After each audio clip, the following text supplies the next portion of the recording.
It requires a sense of vulnerability because it opens us to ourselves.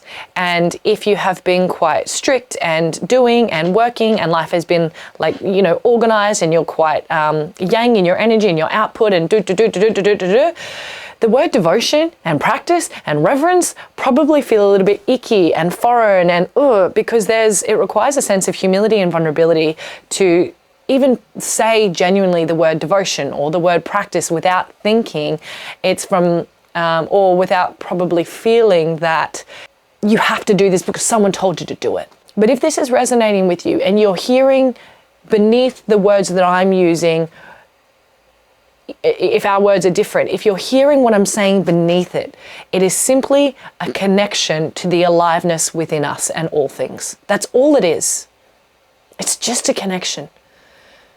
Before we lived in cities and we had little nuclear families and we had TVs, it was available all of the time.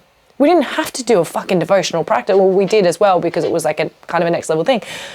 But this is in place as something to do now because we have been pulled in towards negative, addictive trance states and rapture with aspects of technology that don't serve us, or just even with our mind.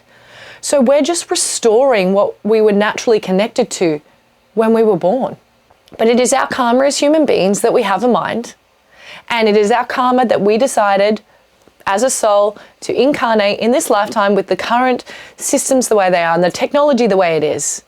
And all this is a commitment to reconnecting to that reverence, to that innate, to that source that is alive in us, that we were born with connection to, that is a part of us, that is a part of all things, so that we move back towards our nature, so that we move back towards our own spirit, so that we move back towards our own genuine visions and creativity and our unique expression of who we are and the gifts we want to give.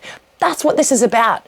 It's not about strictness. It's not about doing it right. It's not about, making yourself wrong for where you have been entranced with things that drain you.